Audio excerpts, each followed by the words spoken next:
Hey everybody, what is up? Welcome to the Monster Workshop stream. How y'all doing? It's Thursday.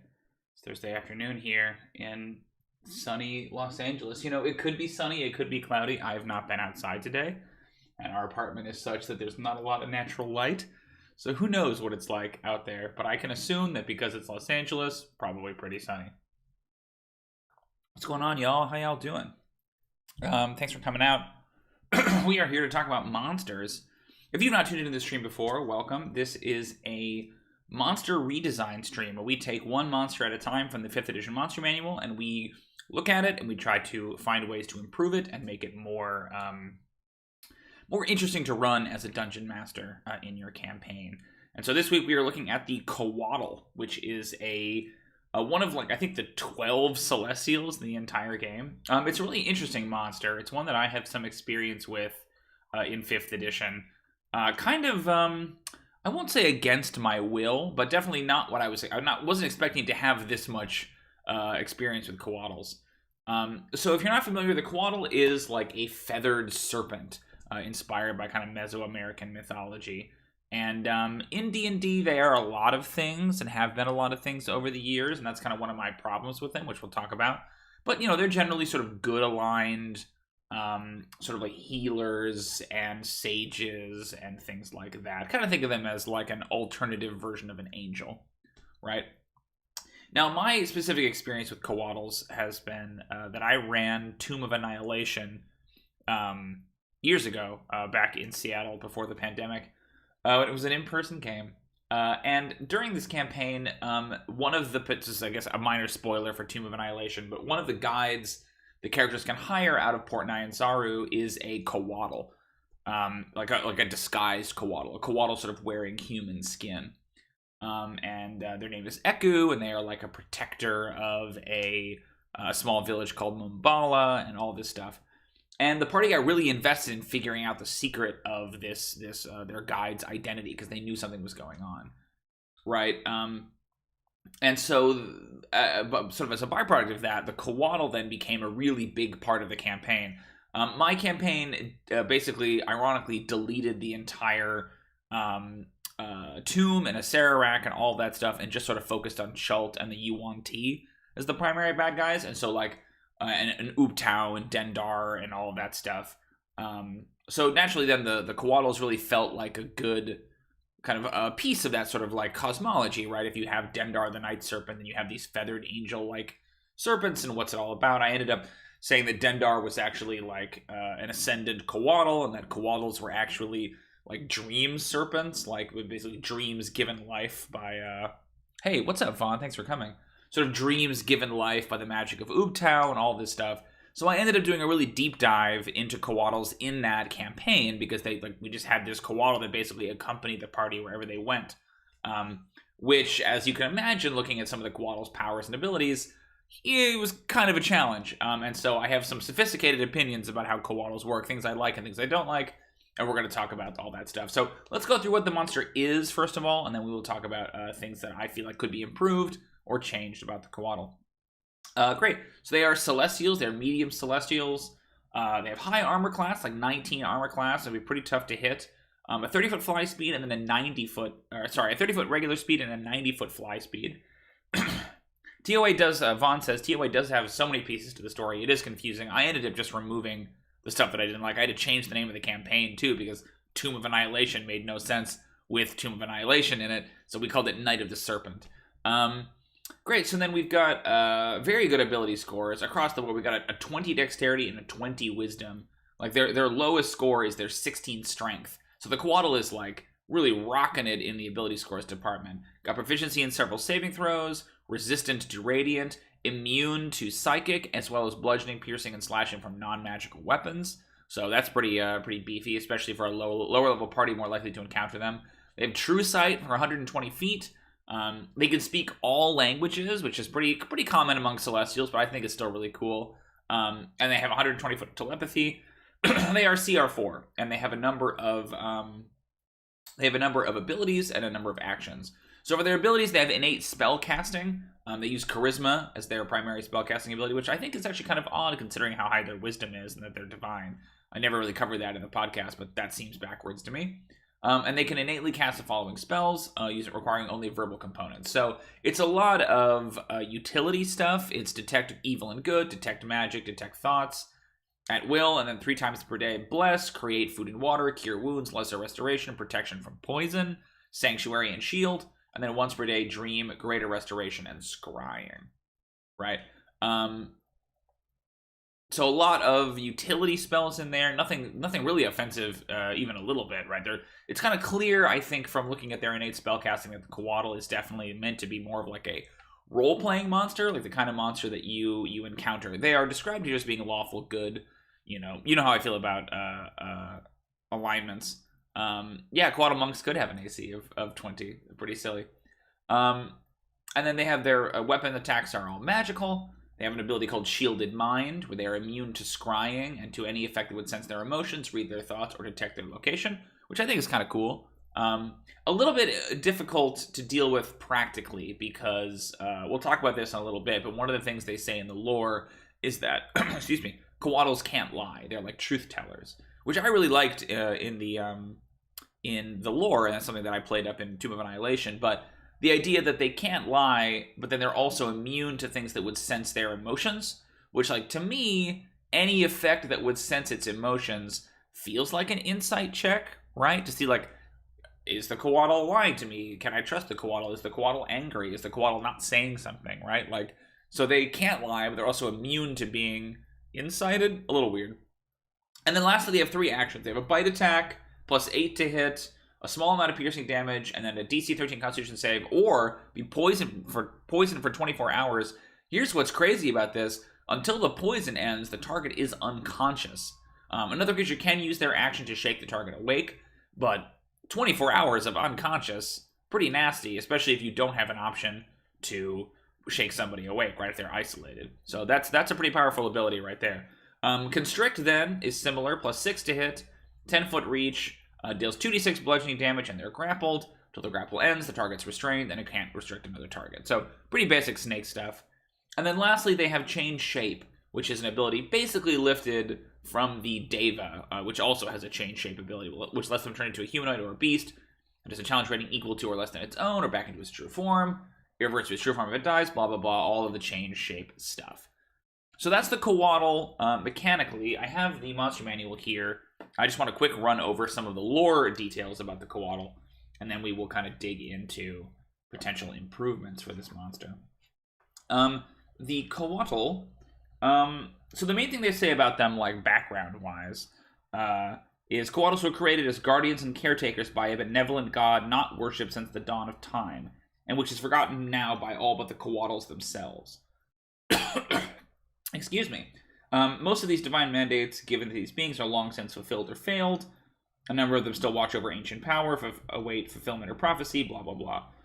So they're kind of like described as being, these like divine, almost like taskmasters, right? Like they are sent down with a specific mandate that they have to fulfill. But then it doesn't really say like what they do after they fulfill them. Vaughn says, whatever they say is true, but you can't know if they have more to say. It does seem odd. It really is kind of like a remixed Deva. It's like a lower CR version of a Deva. And that's one thing we'll talk about is it feels like there's not a lot of lore that is very consistent. They then say that they're truth tellers, they can't lie, but it can withhold information, answer questions vaguely, or allow others to jump to the wrong conclusions if doing so is necessary to protect something or fulfill its mandate or whatever. And then lastly, they talk about their life cycle, which I find to be kind of boring.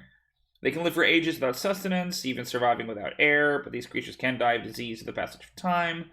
Can sense its end up to a century beforehand, that's cool, but has no insight into the manner of its demise. The Couatl has already accomplished what it set out to do, it accepts its fate.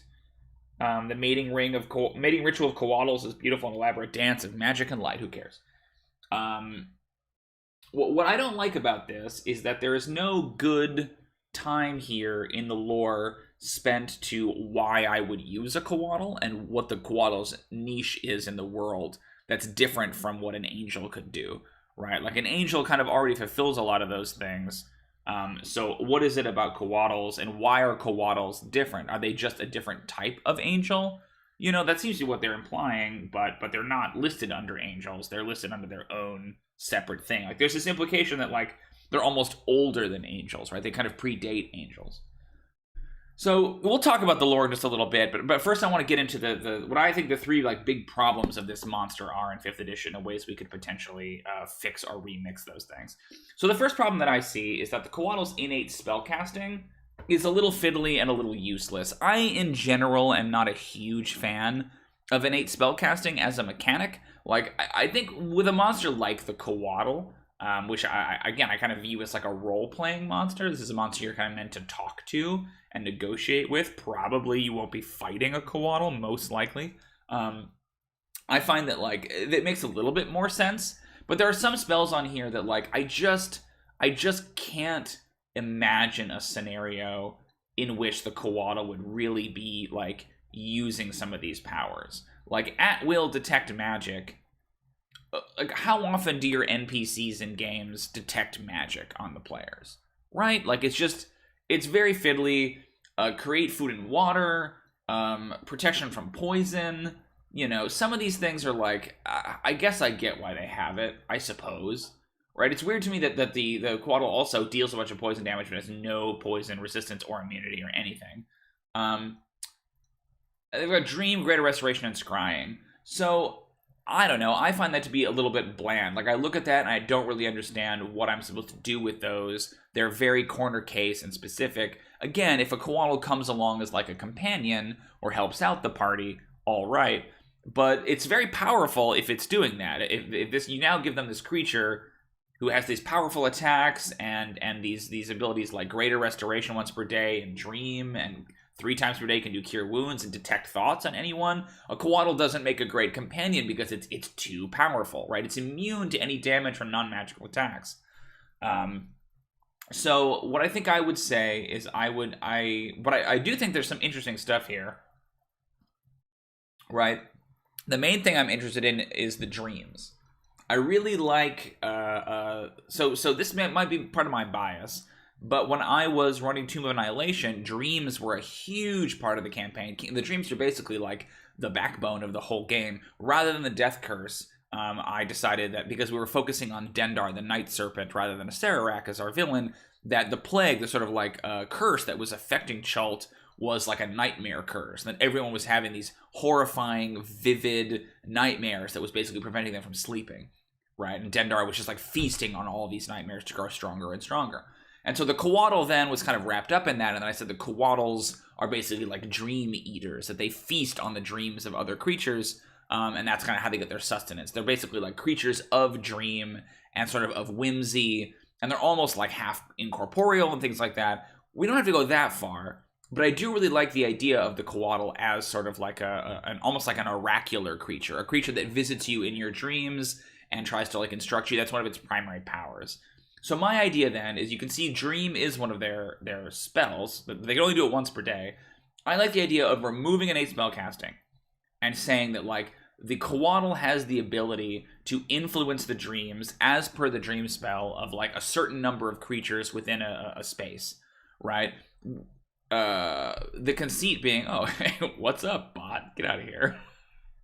The conceit being that, like, if the party encounters the Couatl or comes near a Couatl's like lair or whatever, right, that they might start to have their dreams influenced. It's almost like a regional effect, but I kind of prefer the idea that, like, it can do that to multiple creatures, and it basically functions like the dream spell, but it's not limited to doing it once per day, right?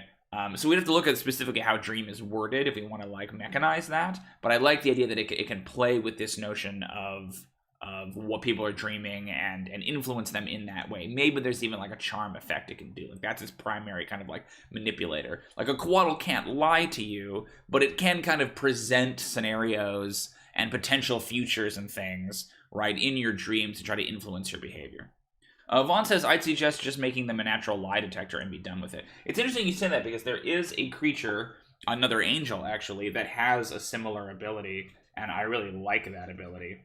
It's called Divine Awareness. It's a Planetar. The Planetar knows if it hears a lie, is the Planetar's power. So something like that I think might be a better way to do Shielded Mind, right? I mean, I don't mind them being immune to scrying, But I would say, I honestly think you could do Shielded Mind a little further and say, is immune to scrying and any magical effect that would sense its emotions, read its thoughts, or detect its location. Because then, Insight's not magical. You could still roll an Insight check on a Couatl, as I think any player is likely to do, right?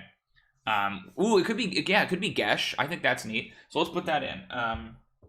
Let's say a Couatl can influence the dreams of let's say up to 6 creatures within range. It can also force the targets of the dream to make a saving throw against Gesh. I think maybe it's like a Gesh-like effect. I would be hesitant to, doesn't like the word Gesh, I would be hesitant to say, like, it functions like the spell Dream and like the spell Gesh, right? Like, but I think we could rework it in such a way to make that it functionally do those things, right? I don't want to send a person who's using this Couatl to 2 different spells in the monster manual, right? Okay, great. That's our first thing. So we'll talk about the specific wording of that in a little bit. My second thing is that, as I said, I feel the lore is somewhat messy. I feel like the Couatl doesn't have a very robust place in the lore, you know what I mean? Like, I feel like they're the servants and caretakers of a forgotten god that only the Couatls remember, which I think asks a lot of you as a dungeon master, right? As to like where to put them. Like, I can't envision a dungeon master running it that way and just saying like, okay, there's this god and it's like the Couatl's god and only they know about it now and they have these weird rules and like, I don't know. I feel like there's got to be a simpler, cleaner way to do it. Ooh, that's cool. Von Romero says, a dream-focused Couatl makes them a counterpart to night hags. Perhaps build that relationship into their lore. I like that. Ancient rivals with night hags. We did have there's a prominent night hag in Tomb of Annihilation that became a recurring villain. The infamously named Nanny Poo Poo. A rivalry with night hags. So one thing I will say is that, like, I like the dreams, and I'm gonna steal from my own lore for Tomb of Annihilation. And my idea is that the Couatls are born from the worries and fears, from the dreams and worries and fears of the gods. The dreams, worries, and fears of the gods. When the gods, well, like when an all-powerful being has anxiety over something, it sometimes spawns a Couatl. A Couatl. This grants the Couatl a divine mandate to fix or repair the, like, worry the god, you know, to like ameliorate the god's anxiety, to fix the problem. Ameliorate the anxiety, to fix the problem. You could make some point about that being like only good aligned gods or whatever, because this kind of implies that, like, you know, evil gods could have them too, right? And I think that's kind of the direction you go with the Celestial, where like fiends are always evil, you know, because they're like inherently evil. They're one of the few like creature types where I think you can kind of get away with that, right? So you could say that, like, it has to be, like, you know, good gods. It's kind of like angels. You could maybe have fallen Couatls, that's something we can play with. In the pursuit of this goal, however, Couatls sometimes lose their way and become embroiled in mortal concerns. Mortal concerns. These fallen Couatls, you know, have lost touch with their divine patrons and often obsess over completing their now twisted goals. So you know what I mean? Like, it almost like an Ultron kind of a thing, right? Where it's like, if the Couatl was created to, you know, bring peace to this village, you know, perhaps over the years of the Couatl trying to do this and trying to do this and trying to do this, and it failing and failing and failing, that it decides that the most peace, the best way to bring peace to the village is to kill everyone in it, right? Vaughn says, what if Celestials and Devas act in the material world, but Couatls act in and from dreams? Yeah, that's interesting. Or that, like, you know, the Deva and the Couatl, the Deva and the, like, Planetar and stuff are more material, where the Couatls are more about, like, hearts and minds. Yeah, that's interesting. I'm not sure what the rivalry with the Night Hags would be, beyond just, like, oh, yeah, here we go. Night Hags, because Couatls dwell in dreams. This is what I did in my game, too. Night Hags prize them as prey, or, you know, like, for spell components. Or for spell components.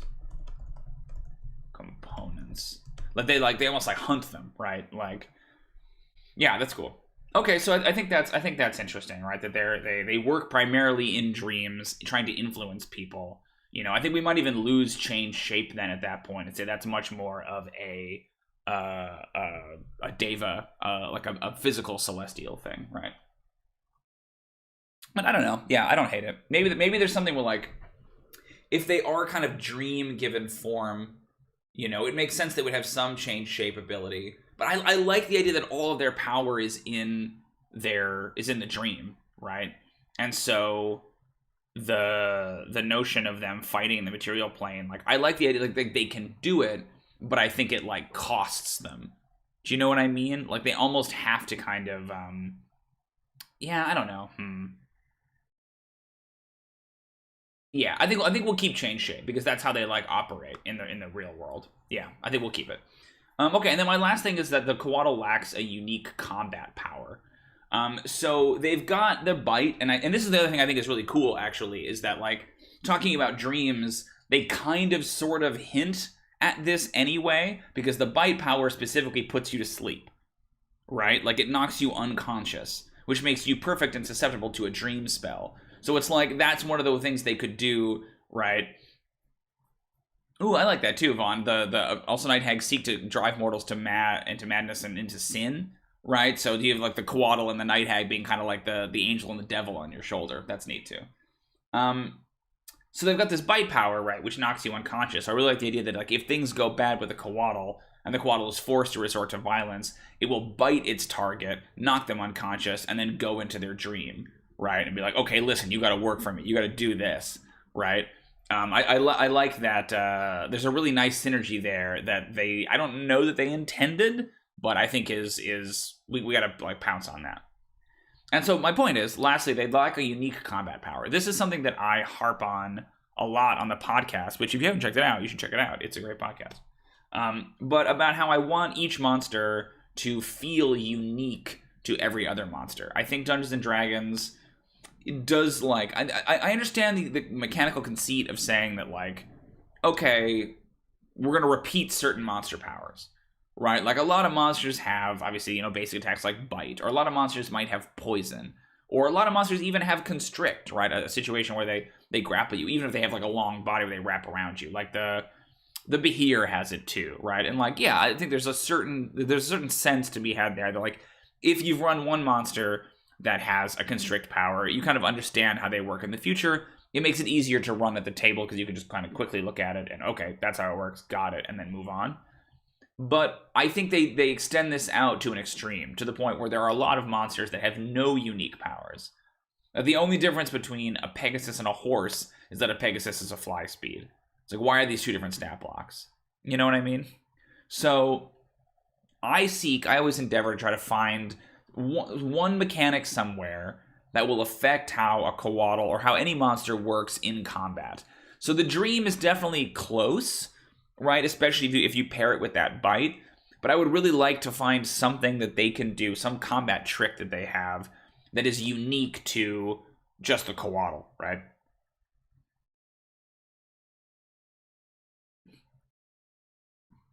Yeah, exactly. How many monsters have multi-attack or pack tactics? And, like, there's nothing wrong with those things. Multi-attack, I get that. That's an action economy problem, right? Pack tactics is one of those ones that I think is overplayed, but it makes sense in a couple of contexts, right? They also do this thing where they give tons of monsters pack tactics, and then they, like, complain about how, like, oh, you can't have more than one monster in an encounter. I'm like, well, yeah, you can if you don't give them all pack tactics. You know, wolves should have pack tactics. Like, animals that legitimately live in wolves should have pack tactics. Animals that legitimately live in packs. Sorry, not in wolves. Animals that legitimately live in wolves. But in 4th edition, the Couatl had an ability called Radiant Absorption, or something like that. I forget the exact specific phrasing of it. But the conceit was that whenever it takes radiant damage, it dishes that damage back out in its next attack. And I like something like that. I think there's something cool about them playing with, like, it's more of a defensive measure or an immunity or something. But I think it's too corner case to really work here, because it relies on the Couatl being in a fight with the party, kind of rare anyway, and then on top of that, having the Couatl take radiant damage. So you've got to check all these boxes for it to come up. I think it's too corner case. It makes sense in 4th edition because it's much more combat focused and a lot more classes did radiant power, had radiant powers, right? Here it's only a handful. So, but something like that is interesting to me. I like the idea of playing a little bit more with radiant. Like, they are resistant to radiant, you know, so maybe the half damage that they don't take, they can turn back around. Like, so when a Couatl takes radiant damage, you know, it reflects it back on someone. It's still pretty corner case. They also had an ability called Twist Free that I liked, where they basically could automatically escape from any grapple with, like, a bonus action or whatever, a minor action, I believe is what it was in 4th edition. You know, because they're snakes, and so they can just kind of like writhe their way out. Also interesting, but very corner case, you know. I think the other problem I think the Couatl has mechanically is that there is a bit of an action economy problem. Like, the knocking people unconscious is good, because that will, like, if the Couatl can get to you and can knock you out and force you to be unconscious, then another party member has to spend an action to come over and shake you, right? Which is come over and shake you, which takes up some of your action, right? Vaughn says fire is much more common than radiant. That's definitely true. I feel like the Couatl doesn't have a super, like, one of the things we talked about in the podcast was, like, are they more elemental? You know, so is it like, you know, fire, cold, lightning, and acid that they have resistance to and then turn it back around? But I think from our current interpretation of them being much more dream focused and much more divine, that I think radiant is the one that makes the most sense to me. So how do we find a way to do that? I mean, like, I like the idea of them either addressing, yeah, they basically have, you could, but again, it's very like, I'm sorry, Vaughn says they have permanent freedom of movement. You could do that, but I feel like that's, again, very defensive. Like, I'm not opposed to giving them these small abilities, but I'm already kind of worried about bloat on the character sheet, on the monster block, because they've got so many big, long abilities. So the question is just like, if we give them a couple of smaller abilities, the block just gets bigger and bigger, and they still don't really have, like, a unique combat trait. But they do have the dream, and they do knock you out, so maybe I'm overthinking it. Maybe, yeah, we give them Radiant Absorption. Radiant Absorption. Ooh, turning psychic damage around would fit too. That's kind of interesting. They are immune to psychic, but I weirdly think psychic damage, like, psychic damage feels less common, but there's a couple of spells I can think of for sure. Like, Vicious Mockery is definitely one. Psychic Absorption does feel a little bit more psionic to me, though. Or, like, maybe let's keep it radiant, because they are angels. And, like, you know, clerics, paladins, like Divine Smite, things like that are all radiant. So I think radiant is probably more common than I'm thinking it is. And they are already resistant to radiance. I do really like the idea that, like, if they take damage, if they take radiant damage, right, whatever damage they don't take is, like, blasted back. So what if it's, like, radiant reflection? When a Couatl takes radiant damage, or is dealt radiant damage. Damage the target, the creature that dealt the damage. I want to figure out the specific wording here. Dealt the damage. When a Couatl's resistance, yeah, resistance to radiant would reduce damage it takes. The creature that dealt the damage takes. Yeah, boy, how do you phrase this? Because I like the idea that, like, if you hit the Couatl for 20 radiant damage, it does take 10 radiant damage, but then it puts 10 more radiant damage back on you, right? That it, like, reflects it. When a Couatl's resistance to radiant damage would reduce damage it takes. The creature that dealt the damage takes the balance, takes half of the damage. Oh no, here, yeah, you just do it this. Whenever a Couatl takes radiant damage, the source that dealt the damage takes an equal amount. Takes an equal amount of radiant damage. It's not the same, it's not phrased the same way, but it would have the same effect, right? So if I attack you and I deal 20 damage, 20 radiant, if you're a Couatl and I attack you and deal 20 radiant damage to you, you'll take 10 and I'll take 10. Yeah, I think that's it. A little weird, a little fiddly, but I like that. Okay, cool. So let's get in here. Let's start mixing up this Couatl. I want to look up the Dream spell. I'm going to grab my PHP and I will be right back. Actually, you know what? I think I can probably just do it here. I might get a little bit of a slowdown, but it'll be easier for me to copy over. So just give me one moment while I pull up Dream on D&D Beyond. But that's the first thing we're going to do. Oh, if you don't use this website, it's called tetracube.com. Great website. Check it out. Very good for monster stat blocks. It's the one that I prefer. There are lots of other sites I'm sure that do it. This is kind of my go-to. Nice and noodly. Equal damage is easier to play. Yeah, I agree. I think I was too in my head about how that was going to work. And it's the same effect anyway, right? It takes the same amount of radiant damage. Okay. Dream. So, let's go through here. I think all of this stuff is good. I'm fine with, like, the saving throws and immunities and all of that. I think it's all fine. Challenge rating, we're going to leave. I don't tend to mess with the challenge rating too much because I find they tend to overestimate a lot of times. But if we really go nuts and redesign this, but I think by removing an 8 spellcasting, you're taking away a lot of its power anyway. Couatl. Yeah, Dream Serpent. Okay, so a Couatl has the power. Let me look at the Night Hag because, like, this might actually be an action rather than a.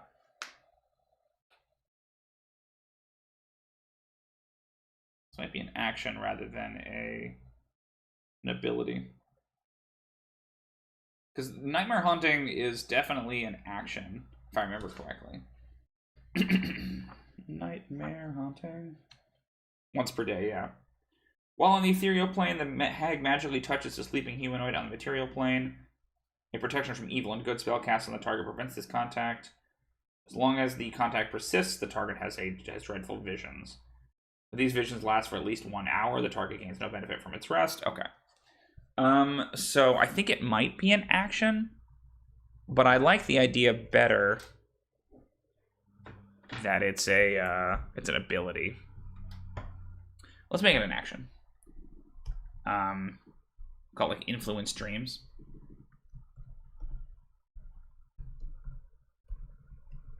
Influence Dreams. Is that not a capital I? Boy, it's very, very tight for me. There we go. Influence Dreams. The Couatl can. Ooh, what if? Oh man, here's an ability I didn't even think about. Etherealness. The Couatl can, or magically enters the ethereal plane from the material plane, or vice versa.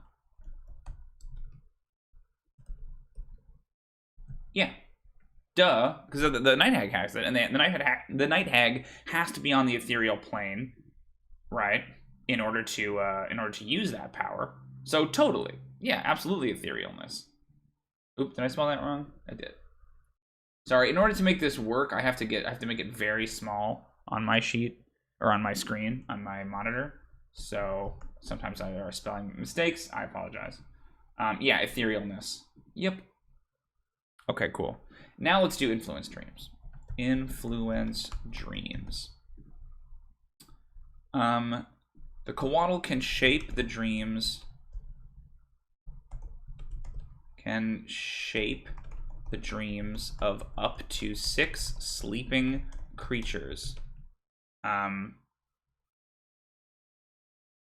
Let's see. So I think that the, or while on the ethereal plane, that's what it should be. While on the ethereal plane, 6 sleeping creatures within,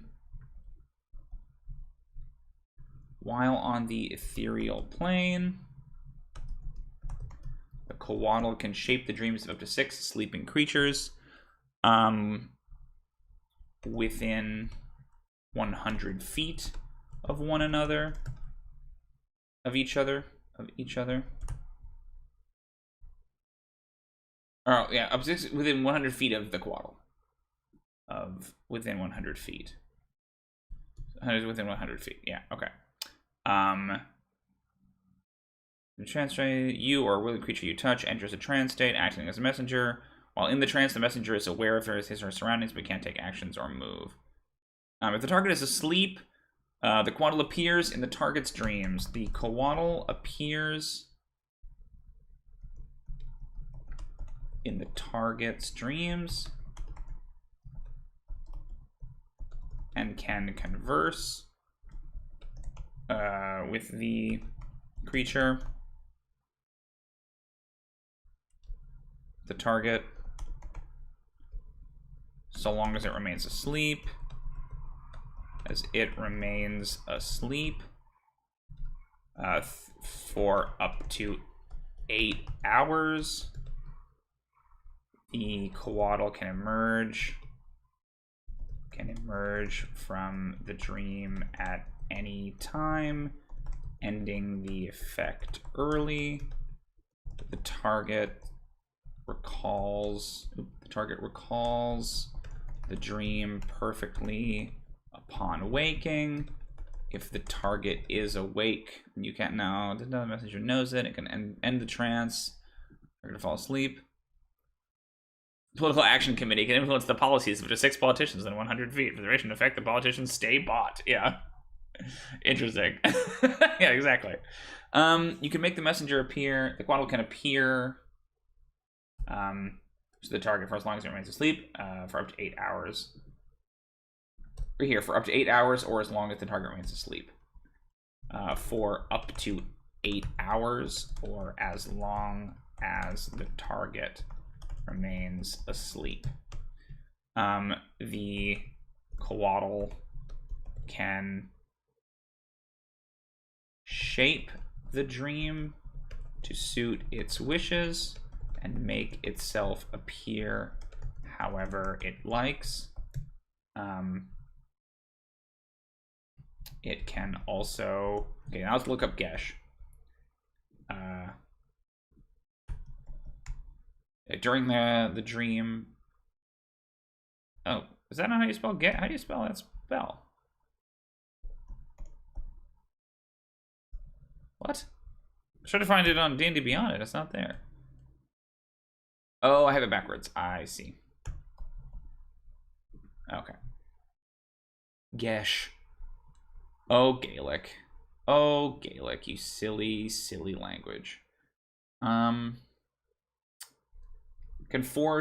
also force the creature to make a DC. Now, what kind of DCs are we talking about here? DC 13? Let's say DC 15. DC 15 Wisdom saving throw, or become charmed by the Couatl for 30 days. While charmed. Hey, what's up, Grant? Thanks for coming. God, we're getting... What's up, Cardob Safarge? How are you doing? Get out of here, these bots. While charmed by the Couatl,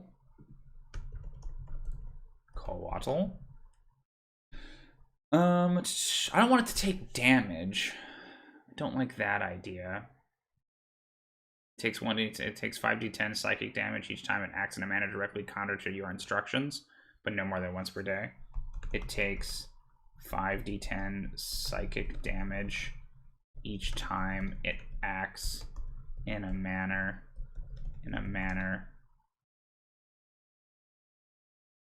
directly counter to the Couatl's, or to the dream's instructions. The dream's instructions, but no more than once each day.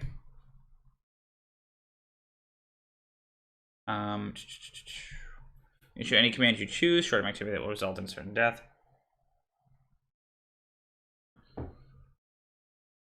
This is a very long ability. During the dream, the Couatl can force the creature.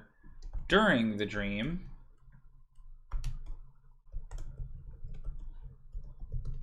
Couatl can force the creature to make a DC 15 Wisdom saving throw, become charmed by the Couatl for 30 days. While charmed, it takes 5d10 psychic damage each time it acts in a manner directly counter to the dream's instructions, but no more than once each day. Yeah, I dig that. Let's pop that in and see how it looks. Influence dreams. Did stat block. See, yeah, this is the problem. It's gonna get huge. There we go. While in the ethereal plane, the Couatl can shape the dreams of up to 6 sleeping creatures within 100 feet. The Couatl appears in the target's dreams and can converse with the target for up to 8 hours, or as long as the target remains asleep. The Couatl can shape the dream to suit its wishes and make itself appear however it likes. Make itself appear to the dreamer however it likes. Itself appear to the dreamer however it likes. However it likes. Add ability. Or add action. Okay. Do the stat block. During the dream, the Couatl can also force the creature to make a DC 15 Wisdom saving throw or become charmed by the Couatl for 30 days. While charmed by the Couatl, it takes 5d10 psychic damage each time it acts in a manner directly counter to the dream's instructions, but no more than once each day. The Couatl can emerge from the dream at any time, ending the effect early. The target recalls the dream perfectly upon waking. Yeah. Let's see. Grant says, I had a player wake up and take that damage every morning. Oof. Yeah, I've played with Gesh a little bit in the past. I'm currently doing it in one of my campaigns. And then short rest and use hit dice. Goodness, any mortal who's caught between a Couatl and Nighthawk is going to have a rough time of it. No rest and psychic damage. Yeah, that's brutal. That is brutal. And I think that, like, the Couatl can do it. They don't have to. It's only every time a Couatl shows up in your dream, you're going to get geshed. I think that's kind of like they only do it, you know, in emergencies, essentially. Okay, cool. So that's the dream power. I like that. Gesh. Couatl's lore is somewhat messy. This I can do on my own. That's fine. And then unique combat power. Oh, we wanted to reword Shielded Mind and just put scrying and any magical effect that would read its emotions. Yeah, since it's emotions. Add abilities. Cool. Or detect its location. Great. And then, oh yeah, Radiant Reflection. So I think this is probably a reaction. Ooh, yeah, that's a great idea, Vaughn. During the can force one creature. Yep. Okay. The Couatl can only have one creature charmed at a time. Yeah, that's smart. Good thinking. Good thinking. The dream can force one creature to make one sleeping creature, one dreaming creature, one sleeping creature. Okay, awesome. Add action. There we go. Nice. Good thinking. That would have been a problem. Yeah, let's put in Radiant Reflection. I'm going to add it as a reaction. Radiant Reflection. But I actually kind of think it should be an ability. I think it's just like in general, it doesn't, you know. Whenever the Couatl takes radiant damage, the source of that damage takes an equal amount of radiant damage. Cool. Go above shielded mind. Ugh, throws everything off. Yeah, okay, that's not too bad. I mean, it's a big stat block, but I think that's fine. How do we feel about change shape? I'm thinking about losing it, because I like the idea that they are like largely on the ethereal plane. That they can come to the material plane, but they don't like to. You know, and that they just influence dreams. I kind of think we should lose change shape.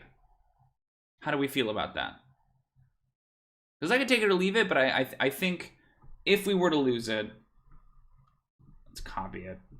It would make the stat block a little easier to handle, and it's not an ability. Ooh, yeah, I should make that point. I should make that point if we're gonna do that.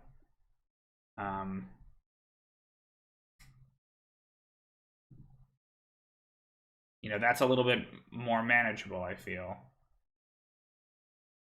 What do we think about change shape? Do we want to lose it or do we want to keep it? Let me change that thing about influence dreams. Yeah,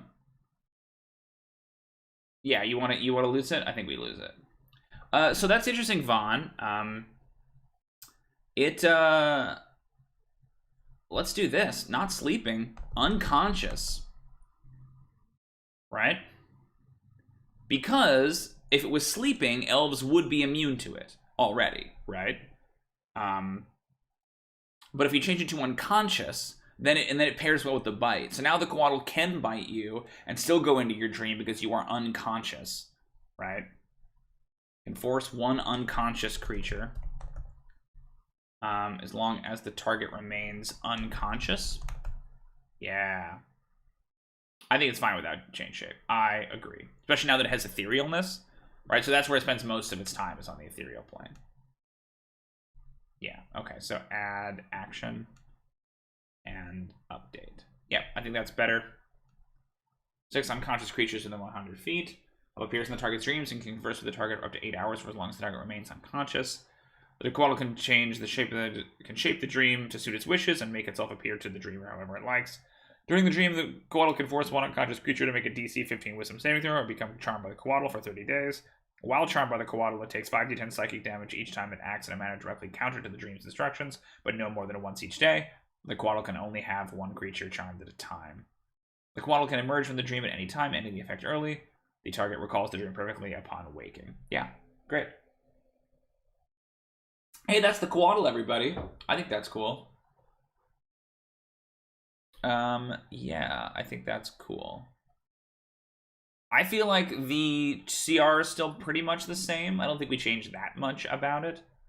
But yeah, I dig that. I like them as dream serpents. Okay, so let's view. Let's save the stat block so I can edit it later if I need to. There is one last thing I want to do. This is kind of a shorter one today, ironically, even though it's a more complicated monster. So one thing I wanted to bundle for our, yeah, they change shape in dreams. There you go, Vaughn. Very good. So one thing I wanted to include with for our Patreon supporters, which, by the way, if you are not a Patreon supporter, they can catfish people all they want. It's exactly what it is. It's 100% catfish. And because they are on the ethereal plane, right, they don't have to be visible. Okay. So I want to make a table of like 10 potential divine mandates that these Couatls could have. So these are things that, according to our lore, the gods have worried about, right, on the material plane, but for whatever reason cannot directly influence. So what do we think some good examples are? I like the idea of like some basic ones, you know, protect a shrine or holy site. Protect a shrine or holy site. Discover the location of a fiend or aberration.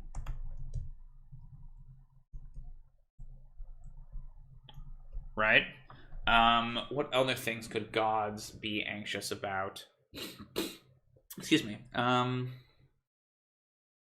Discover the location of a fiend or aberration. Protect a shrine or holy site. Learn a hidden secret. Learn a powerful secret. A powerful secret.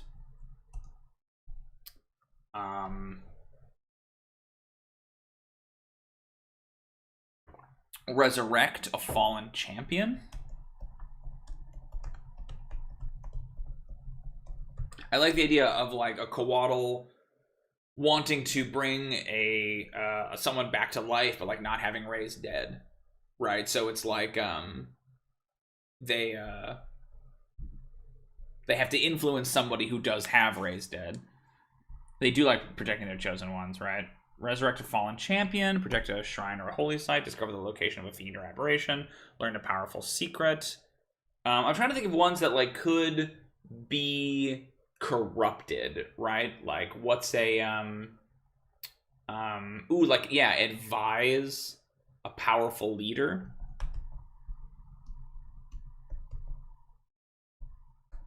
A powerful leader. We have powerful twice. Learn an ancient secret. An ancient secret. Hey, what's up, David? Thanks for coming.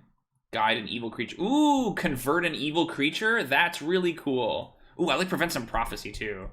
Convert an evil creature to good. Prevent a dire prophecy from coming true. These are all really good. Nice job. Hey, thanks for coming, David. Nice to see you. Advise a powerful leader. Convert an evil creature to good. Prevent a dire prophecy from coming true. I like that they're like, none of these are like violent. I think that's kind of cool that they're sort of non-violent, pacifistic creatures. Like they can fight in their own defense, but they sort of choose not to. Protect a shrine or a holy site. Discover the location of a fiend or an aberration. I'm trying to think about like,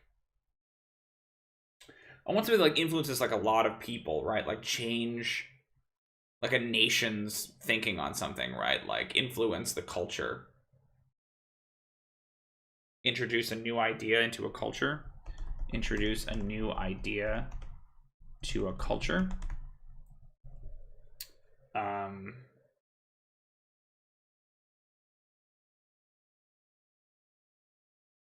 When the conversion may require murder. Yeah, indeed. Moida. Yeah, boy. Two more. These are good. These are really good. Oh, what about like an item or something, right? Like, we already have locate. But is there like sanctify or like hallow an item or reassemble an item or like locate all the pieces of an item? Let's locate a fiend or aberration.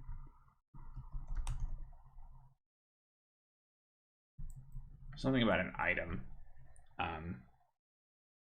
Ooh, what about like record a history or something like that? Yeah. Record a history. Or narrative. You know, like inspire somebody to write down some stuff. You know, like literally divine inspiration is the thing with the Bible, right?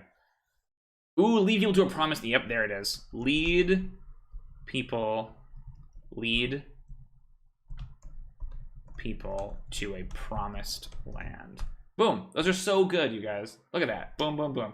Protect a shrine or holy site. Locate a fiend or aberration. Learn an ancient secret. Resurrect a fallen champion. Advise a powerful leader. Convert an evil creature to good. Prevent a dire prophecy from coming true. Introduce a new idea to a culture. Record a history or a narrative. And lead people to a promised land. Yeah. Boom, boom, boom. That's really good. Okay, awesome. That is our 5th edition redesigned Couatl. I think it's much more interesting. It's much more focused around this idea of like influencing people's behavior through their dreams. Has this like ethereal component. I think it's really cool. I'm into it. Thank you so much, everybody, for coming and hanging out for this relatively short stream, only about an hour, but that's okay. Sometimes they're a little bit shorter. Thanks for coming out, everyone. What a lovely little stream that we had here together. If you like this content, you like this video, please consider liking the video down below. I very much appreciate that. If you're not subscribed already, please hit the subscribe button. The little bell will notify you when I go live with another stream, which probably won't be until Tuesday, unfortunately.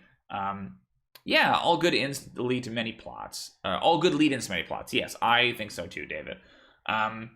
We probably won't be till Tuesday when we do another adventure prep stream, but that is okay. But please subscribe to the channel anyway. There's all kinds of videos. There should be a new Thoughts from the Table dropping on Friday, if you are not already a patron. Speaking of being a patron, if you join our Patreon campaign, you will have access to this new redesigned Couatl and this rollable table that you can use to give them a divine mandate. That is all available for $1 on Patreon if you sign up now. If you sign up at the $5 level, you get access to the Trove, which has all of the previous monsters we've designed, not just the redesigned monsters, but also 50+ monsters that are all unique that I made during the daily bestiary. So go check that out if you are interested in getting even more monster content.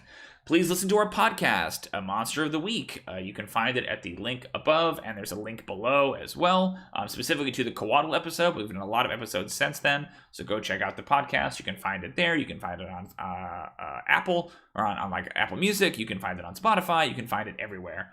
Lastly, follow me on Twitter. We are at ProDM Timothy on Twitter. I tweet a lot, mostly about monsters and sometimes about dwarves. We have a Discord you can follow. There's a whole bunch of other content. You can go to my website, blah, blah, blah, all of the end of the YouTube video stuff.